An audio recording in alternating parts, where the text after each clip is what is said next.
Hello, कहाँ? Sir आपको शायद कैंटीन जाना है, और कैंटीन जो है वो इस बिल्डिंग की दूसरी तरफ है। अरे मास्टर जी, मुझे पता है कैंटीन कहाँ है, ये तो क्लासरूम है। मुझे मालूम है कि ये क्लासरूम है, लेकिन क्लास में आने का ये तरीका नहीं है।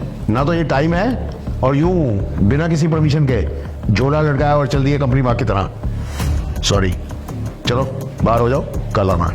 मास्टर जी, आप नए हो यहाँ पे, आपको पता नहीं है कौन हूँ मैं।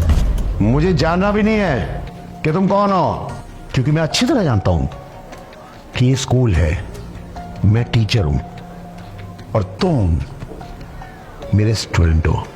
समझे? चलो मुझे डिस्टर्ब मत करो, बाहर चलो। मास्टर जी, ये ठीक नहीं कर रहे आप मेरे साथ। ठीक या गलत तुम मुझे नहीं समझाओगे, क्योंकि ये काम एक टीचर का है। टीचर समझाता है कि क्या ठीक है क्या गलत है, और इस वक्त जो तुम कर रहे हो वो गलत है। समझे? Get out.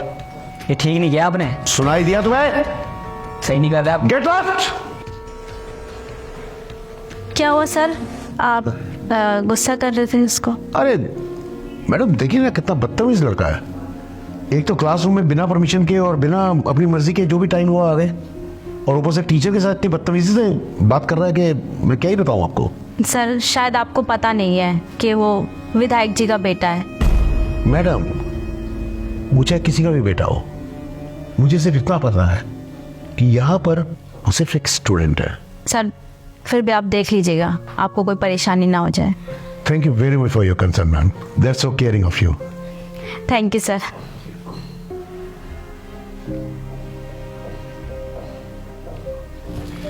तो मैं ये कह रहा था कि ये फॉर्मूला जो है ये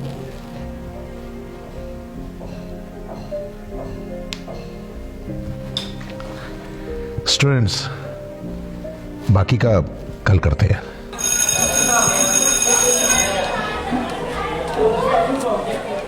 नमस्कार प्रिंसिपल साहब। अरे नमस्कार विधायक जी, आइए आइए। आपने आने की तकलीफ क्यों की? कुछ काम था तो मुझे फ़ोन पर बता दिया होता। अरे जब आप तकलीफ दोगे हमें आना तो पड़ेगा ही ना। ऐसा क्या हो गया विधायक जी, बताइए मुझे। कौन है भाई वो टीचर? मनोज सर। कोई मनोज सर जी हैं क्या आपके यहाँ पे? हाँ जी, अभी न्यू ज्वाइन किया उन्होंने। बताइए क्या दिक्कत हुई? उनको बुलाओ एक बार। आप मुझे बता दीजिए, कोई प्रॉब्लम है तो मैं उन तक पहुँचा दूँगा। नहीं, उनसे ही बात करेंगे। अच्छा ठीक है। मनोज सर को जरा मेरे ऑफिस में भेजना। मैंने बुलाया है, वो आते ही होंगे अभी। सर बुलाया मुझे आपने? हाँ जी सर, प्लीज़ आइए आइए। ये यहाँ के विधायक जी हैं, आप बैठिए, प्लीज़ हैव अ सीट। एक मिनट। तो आप हैं मनोज जी, जिन्होंने हमारे बेटे को परेशान किया हुआ है। प्रिंसिपल साहब, मैं आपको एक बार की बात बताता हूँ। जब हम छोटे थे तो एक अध्यापक ने हमें छड़ियों से बहुत मारा। पता है आपको हमारे पिताजी ने क्या किया था? उनको 2 दिन तक हमारे घर के बाहर खड़ा रखा था। और एक आजकल के टीचर है जो हमारे बच्चों को परेशान कर रहा है। देखिए, आपको गलतफहमी हुई है। आपको जो बताया गया बिल्कुल गलत बताया गया। एक तो जो मैंने इसके साथ किया वो बहुत बड़ा चढ़ा के बताया गया होगा, आई एम श्योर। और जो इसने मेरे साथ बदतमीजी की पूरी क्लास के सामने, प्रिंसिपल साहब मैं बयान नहीं कर सकता हूं किस हद तक का बदतमीज लड़का है। अरे विधायक का बेटा है, वो चाहे जो भी कुछ करे। मास्टर, अगर तुझे अपनी नौकरी पे आ रही है ना तो मेरे बेटे से माफी मांग। इधर क्या देख रहा है? यहाँ का विधायक मैं हूँ, और यहाँ का सब कुछ मेरे हिसाब से चलता है, ठीक है? मेरे बेटे से माफी मांग। विधायक जी, आप जानते हैं आप क्या बात कर रहे हैं? आप एक अध्यापक को कह रहे हैं कि वो अपने शिष्य से माफ़ी मांगे। आपको शर्म नहीं आ रही ऐसा बोलते हुए? प्रिंसिपल साहब, अरे वो यहाँ के टीचर हैं, अगर उन्होंने अपने स्टूडेंट को डांट दिया है तो कौन सी बड़ी बात हो गई?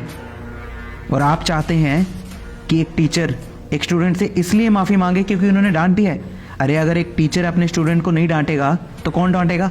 आप बोलिए मत प्रिंसिपल साहब, मैं यहाँ का विधायक हूँ। होंगे आप यहाँ के विधायक, लेकिन इस स्कूल का प्रिंसिपल मैं हूँ, और इस स्कूल में जो कायदे कानून चलते हैं वो मेरे हिसाब से चलेंगे, ना कि आपके।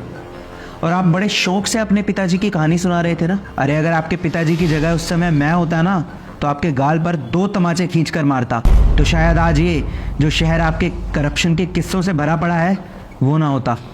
आपकी इन खोखली धमकियों से वो ऑफिसर डरते होंगे जो आपकी तरह करप्ट हैं, लेकिन मैंने अपनी पूरी जिंदगी ईमानदारी से बिताई है। मैं आपकी इन खोखली धमकियों से नहीं डरता। उखाड़ लीजिए जो आपको उखाड़ना है, लेकिन इस स्कूल में वही होगा जो मैं चाहूंगा।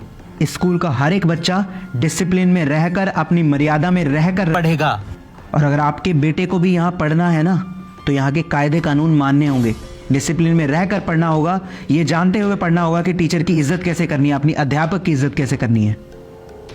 और अगर आप चाहते हैं कि आप अपने बच्चे को यहाँ से ले जाएं किसी और स्कूल में, तो निकलवाइए इस स्कूल से। मैं इसका करेक्टर सर्टिफिकेट ऐसा बनवाऊंगा कि इस शहर में तो क्या, इस पूरे देश में इसको कहीं और दाखिला नहीं मिलेगा।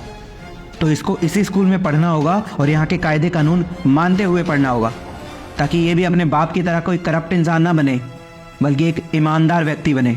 आप कैसी बात कर रहे हैं? मुझे माफ़ कीजिए, मुझे आपकी और कोई बात नहीं सुनी। आप जा सकते हैं यहाँ से।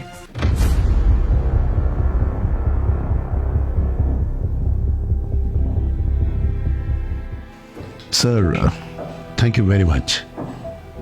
आपका बहुत बहुत शुक्रिया सर। मुझे पूरी उम्मीद थी कि कम से कम आप मेरा साथ देंगे। कोई बात नहीं सर, ये तो मेरा फर्ज था। आखिर मैं भी तो एक टीचर हूँ। आज आपने एक टीचर होने के नाते एक टीचर की इज्जत रखी सर। बहुत बहुत शुक्रिया आपका। जी सर, धन्यवाद।